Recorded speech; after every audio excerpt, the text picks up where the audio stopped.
I'm Laraine, and this is Everyday Heroes. Today we have Tommy Rosen, yoga teacher and founder of Recovery 2.0. Hi, Tommy. Thanks for being on the show. How are you? I'm fantastic, and it's my pleasure to be here. Oh, thank you. Our pleasure to have you. You do a lot of great work. As I mentioned, you're a yoga teacher. You're founder of Recovery 2.0. Can you tell us a little bit more, or tell us about Recovery 2.0? Sure. Thank you. Well, Recovery 2.0 really was born out of the idea originally in 2013 that I couldn't find excellent information on the internet about how to recover from addiction and also how to be on a path of recovery long term. Mm-hmm. There just wasn't great information available. And in our wonderful age of information, one would find that rather shocking.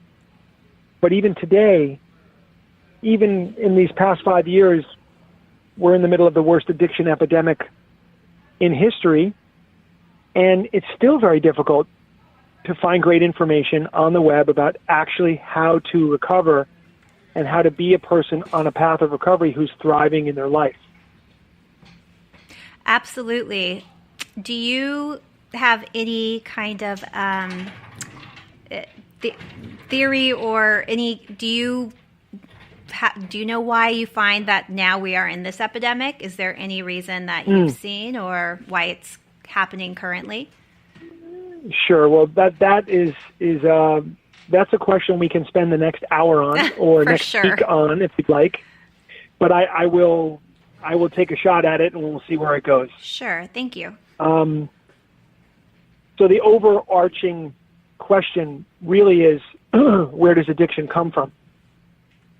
And what we understand and what we're putting out into the world is an idea that people understand addiction simply as a reaction to stress, to trauma, to pain, to discomfort. It's just a natural reaction of a human being who's trying to find comfort and trying to find ease in their life. So if we know that addiction is coming from trauma and pain, the real question we want to ask now, why are we in the middle of so much addictive response? The question is really, why are we in so much pain? Where is this pain coming from? What are people experiencing that they feel such a need to engage in self-harming behaviors over and over to create this condition of addiction in their life? Mm-hmm. And as we look out in our world today, and what we see is an incredible amount of stress, a lot of confusion, families breaking apart, human beings really pushed to the edge of what they can handle, and not a lot of support systems, not a lot of willingness for people to connect with people in many cases. So it all culminates in this kind of perfect storm of we feel disconnected from ourselves, we feel disconnected from each other, we do not necessarily identify with our sense of purpose and our mission. The question comes up, why are we here? What am I to do with my life? How am I to spend my time? How do I get to be creative, spontaneous? How can I connect? How can I love? Right. And people really haven't been given a guidebook, if you will, a functional guidebook about how to achieve those things in this life. And without those things, without connection, without purpose, without love, we find ourselves in a really stressful quandary. What are we doing here? Sure. And it's so painful that people start to react and they start to look for and find ways that they can feel better. Whatever you find, whatever your method is, for a little while, it may be a viable, or it may seem like a viable solution. For me, that was finding marijuana when I was 13 years old. Really stressed out, really hyperactive kid. Sure. under sort of low grade anxiety in my life. And when I smoked marijuana for the first time, I felt like it was the first time I'd taken a deep breath in my entire life. It's like, wow, what a sense of relief. Right. What a sense of ease. I've been searching for this feeling my whole life, and here it is. And so I would return to that again and again because Sure. at least for that short period of time, I had found a solution to my problem. Right. I didn't understand that my solution later on was going to lead to so much pain. But at that moment, things worked pretty well. So that's kind of an emotional, philosophical answer to your question, why is there so much addiction right now? Because the stressors in the world are greater than they've been before. I'd like to give you, if you don't mind, a little bit more of a practical, historical answer to the question. Sure, that would be great. Okay. In 1995, Purdue pharmaceutical company comes out with an incredibly powerful over-the-counter version of essentially morphine or heroin. It's an opiate. It's called OxyContin. Right. OxyContin comes out in 1995. The FDA approves it. The purpose of OxyContin is longer-lasting pain relief. It's supposed to work for people who are in end-of-life scenarios or who are in extraordinary pain, and so that they can sleep through a night. The pain relief will last longer than current solutions that we had. So everybody felt, what a great thing, what a great idea. Well, it just so happened that OxyContin, like all opiates, creates a tolerance in an individual, meaning you just the more you take, the more you need to take. And in fact, the more you take, the less long-lasting the thing actually works. So what they essentially put out into the market was something which was purported to last 12 hours, which very quickly doctors and patients found out it wasn't lasting 12 hours. In fact, over time, it wasn't even lasting 8 hours or 6 hours. And so all of a sudden you were breeding an entire community or an entire future addict population. Only these people were not people who had come up in difficult emotional situations or difficult homes. They had simply, maybe they had a car accident or a ski accident, or they were in some end-of-life scenario, or they had migraine headache, or they had fibromyalgia, because all of these conditions started being treated by doctors by prescribing OxyContin. So it wasn't just end-of-life scenarios where you have cancer and you're dying, but it was any kind of pain you get in, doctors were starting to prescribe this drug. And do you think that was something from the misinformation to the doctors? Because that is a big epidemic right now. You hear OxyContin and yes. Any kind of opioids, and that's ravishing our country right now. It's very huge. Yes. And is that, it's hard. You want to fix that, right? Like you just want to make it not so. And it's like, how do you do that? Because it seems like, doctors are prescribing this. So you take it as, legal, nothing wrong. You're doing what your doctor's telling you. Where am I wrong here? Exactly. I think is the average mindset, Right. Well, you're hitting right on it.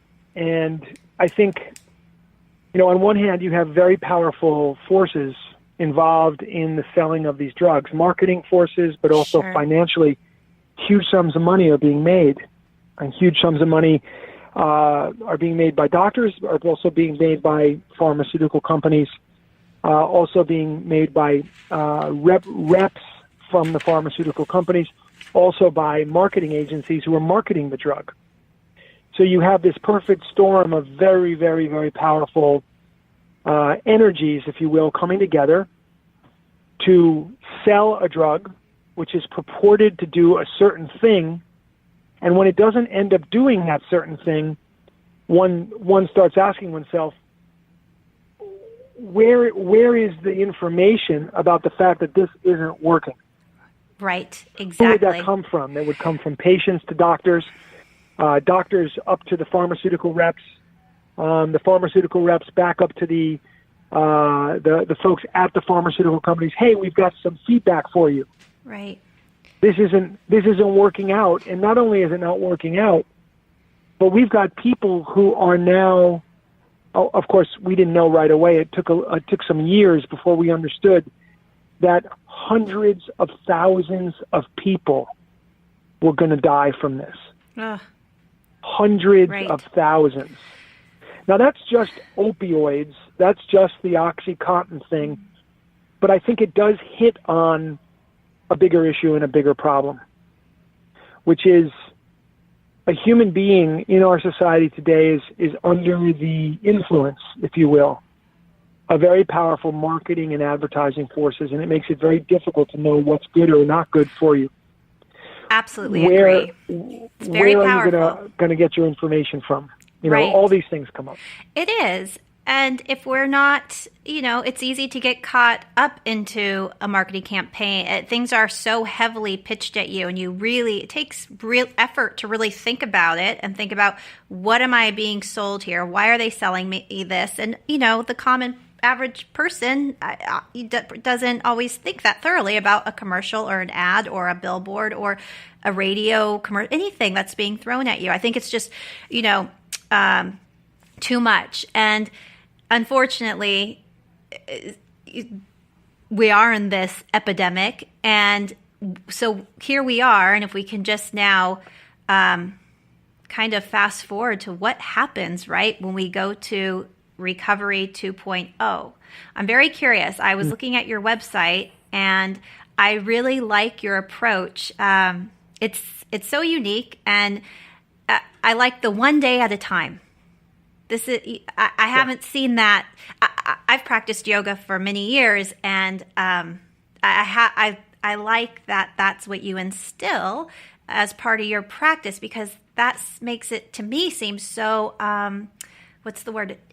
Unintimidating, not intimidating. And I'd like to know more about one day at a time in yoga. Sure. And how does that help the addict in recovery? Sure. Well, one day at a time is a concept that comes out of the 12-step philosophy. It's one of the core spiritual teachings of Alcoholics Anonymous, Narcotics Anonymous, all of the fellowships that have adopted the 12 steps. One of the core philosophies is one day at a time. And the obvious value of adopting that perspective is that for the person who has been, let's just take an alcoholic, for example. Sure. For a person who has been struggling with alcohol addiction, and they're now, they've reached a bottom, they recognize that they have a problem, they don't know yet what they're going to do about the problem, but they know they can't continue to live the way they've been living. So that person is about to make a very big change in their life, and that big change in their life is something they've probably tried many times before but been unsuccessful. So the question is, of course, how can we help a person to get some time and a little space between them and their drug of choice, in this case, alcohol? Sure. So just being able to get through a single day, setting that as your goal. I just get through today. I just have to go to bed tonight when I lay my head down on that pillow and I have not picked up a drink or a drug. That is a victorious day. That is a successful day.